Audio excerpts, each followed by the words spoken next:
reaction to Justin Gaethje versus Paddy Pimblett, which just took place in the main event of UFC 324, where Justin Gaethje won the fight by decision over Paddy Pimblett. He wins the interim title in what was one of the greatest fights I've ever seen in my entire life of watching this sport. I've seen so many fights, and even before I was into this sport, I've watched back older fights from the past. This is up there with one of the greatest fights of all time. An absolute legendary fight to kick off the Paramount era in their first main event on pay-per-view. I have no idea. Listen, Justin Gaethje defeated Paddy Pimblett by decision in the UFC 34 main event, capturing the interim championship after an unforgettable battle. This wasn't just a solid fight. It was a high-level war that kept fans locked in from start to finish. From the opening moments, the intensity never slowed, setting the perfect tone for the Paramount era's first pay-per-view headline bout. Every exchange felt urgent, every round raised new questions, and the non-stop pressure left the audience stunned. I have no idea how Paddy Pimblett did not get flatline KO'd on about 50 different occasions. If he lost, yes, he did lose, and if he lost any stock from this, the one saving grace is that he's been saying for a long time, we don't get knocked out, lad. And that would be the worst thing to happen to him. If he got KO'd in one of these fights badly, that would just be his ridicule forever. What happened to Scousers don't get knocked out, and it'd just be images of Paddy Pimblett out cold. I have no idea how he didn't get flatlined in this fight. Justin Gaethje was cracking him with so many overhand rights. And the worst part was, it's almost impossible to understand how he never went fully unconscious during that fight. Time after time, he absorbed brutal overhand shots that would have put down most top-level fighters instantly. And yet, he stayed on his feet, remained aware, and kept firing back, as if the usual rules of damage simply didn't apply. It was a jawline and toughness that felt unreal, borderline supernatural. It's going to be biased for me to bring this up. I bring up fouls in every fight breakdown I do. I know I wanted Paddy to win, but I am going to bring up the fouls. Gaethje fought very fucking dirty in this fight. A lot of eye pokes, a groin shot as well. I think Paddy Pimblett had a groin shot that he landed too, but that was towards the end of the fight where it was just an absolute mess of a scrap between the two of them. But Gaethje landed some really bad eye pokes on him. But it doesn't matter, because the result is the result. Pimblett gets beaten over 5 rounds. At one point in the third, and we can go through this bit by bit, round 1 through round 5. Round 1... What made Pimblett's toughness even more remarkable was how he absorbed the punishment. At times, he took shots while throwing back, and at other moments, he simply stood his ground with his chin high and his jaw fully exposed, eating clean strikes. There were instances when Gaethje loaded up and even flinched himself, expecting the inevitable knockout to land. But it never did. Pimblett often looked wide open, almost inviting contact, yet somehow the impact never shut him down. It was a bizarre kind of durability, where blows that should have ended the fight just didn't. Not won by any of these shots. Gaethje's chin is absolutely insane as well. That needs to be mentioned too. Pimblett was landing body kicks, knees to the body, low kicks, wasn't shooting any takedowns. Because I picked the mixed martial artist to win.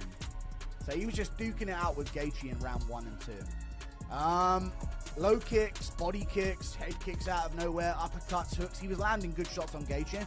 And Gaethje just at one point said, it's nothing, like that to him, and was just eating these shots.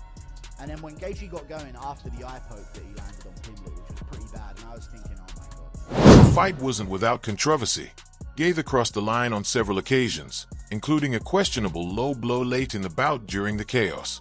These fouls were obvious and came at critical moments, disrupting the momentum and raising concerns about fairness in an already wild contest. Body, teeps, low kicks, knees, punches, chin up in the air. You're wondering every time, when is he going to get slept? There's so many moments, and I was screaming, yes, we are DDP, basically, in the middle of this, because it was just like, dude, this is plot on. How is he surviving these moments so narrowly, with millimeters to spare? Gaethje swinging these overhooks. And it's not even like Pimblett was landing and then weaving and then, you know, like coolly slipping out of the way of these shots. He was just there to be hit, but in such an awkward way that the shots were just whizzing past his head and face on so many occasions. I really thought this is it. One moment in particular caught me off guard. Gaither appeared hesitant for a split second, and Pimblett capitalized, ripping clean shots to the body. For a brief stretch, it genuinely felt like Paddy might pull off the unthinkable and overcome Gaither. My attention was completely locked in on the possibility of him actually making it happen. That unexpected opening instantly hooked the audience and set an intense tone for everything that followed. Up against Gaethje in round 2, and then Gaethje cracks him with an overhand and drops him really bad in round 2. And it should be mentioned, a lot of the damage on Pimblett came from that moment. Amazing performance from Gaethje, turned back the clock. I thought Pimblett was going to win, don't get me wrong. But he did thumb him in the eye, and Goddard did nothing about it, even though he warned him about the eye poke before. Thumbed him in the eye, and then cracked him with a right hand that dropped him after that, and Pimblett proceeded to really badly beat the shit out of Pimblett on the ground with ground and pound for about a minute straight. I think round 2 could be scored at 10-8, so even if you took a point... It was genuinely chaotic. Even when Pimblett landed heavy leg kicks, brutal shots to the body, and sudden head kicks out of nowhere, Gaither just kept moving forward. At first, he seemed to let the strikes land, almost conditioning himself to the damage and refusing to be caught off guard. He stayed compact, protected himself well, and endured everything Pimblett threw his way, showing a level of toughness that very few fighters possess. Maybe not the same, but if he lands this on other fighters, they are going out. We've seen it. We've seen other fighters get put out by that. This is like Ferguson level chin, prime Ferguson level chin from Paddy Pimblett. Hopefully he doesn't have a similar trajectory after the Gaethje fight, but he was eating some heaters off of Gaethje in round 4. Still landing his own back and having some good moments, but this is when it started to go bad. Like he would have a moment and slip, end up on bottom, Gaethje's on top in that north-south, punching him in the head over and over again. Round 5, Gaethje won the 5th maybe, looking back at these stats, but Pimblett kind of had him wobbled at one point in the round, so I think that could maybe sway it a little bit, but one judge... The brutal eye poke brought the action to a sudden stop. My thoughts immediately went to Tom Aspinall and other British fighters whose title bouts ended in controversy, but Pimblett refused to fold. Eyes wide, he pushed forward and continued fighting, only to be rocked again by a heavy strike shortly after the foul. It was a savage sequence that highlighted Gaither's ruthless edge and, at the same time, Pimblett's unbreakable resolve. I still can't believe what I watched. When I compare this to other great fights in UFC history, Gustafsson gets, that was a shit fight for 3 rounds. Then it was 4th round, Gustafsson was doing good, and then he gets wobbled by the really good ending of the 4th round. And then round 5 was a decent round as well.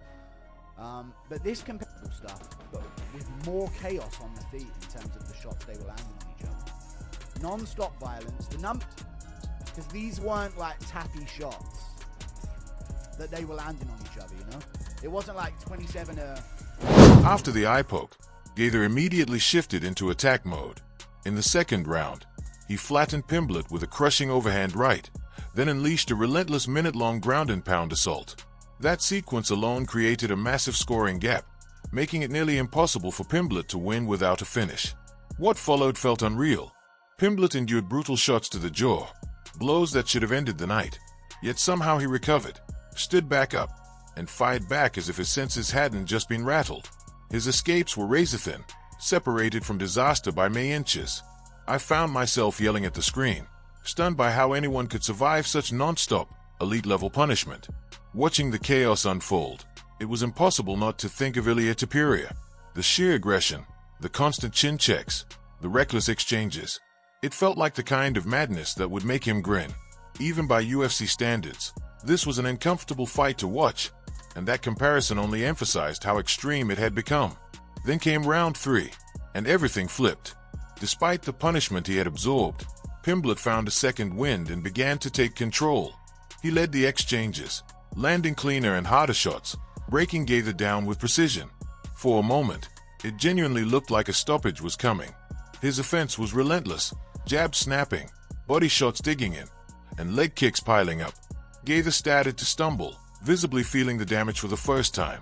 Pimblett's body work and calf kicks forced Gaither backward, and what followed was one of the most thrilling comebacks you'll ever see in an already insane fight.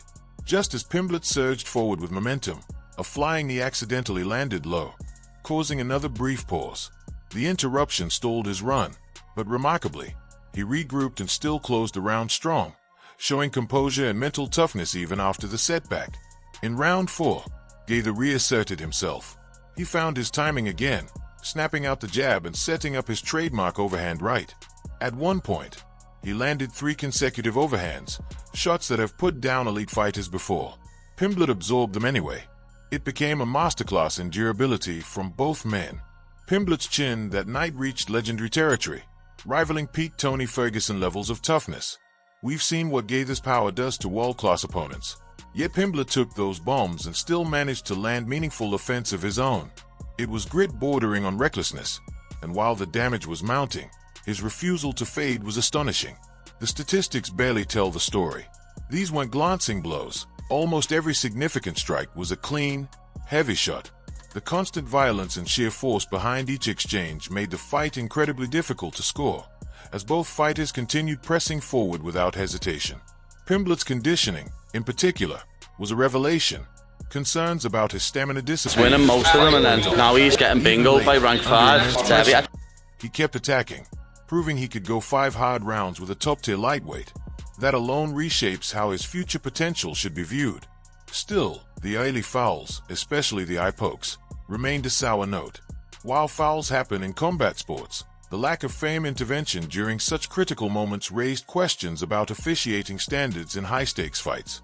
It was an unfortunate blemish on an otherwise historic contest. This fight didn't just save UFC 34, it defined it. With much of the card falling flat and production issues distracting from the event, this main event delivered exactly what was needed. It silenced daily criticism of the matchup and launched the Paramount era with a brutal, unforgettable statement. In the end, the clash between Justin Gaither and Paddy Pimblett is already being hailed as a fight of the year contender, perhaps even one of the greatest in UFC history. Unlike bouts that build slowly, this one was non-stop chaos from the opening bell, rivaling the sport's most savage wars for sheer intensity and unrelenting violence. Both men walked away with immense respect, having created something truly legendary.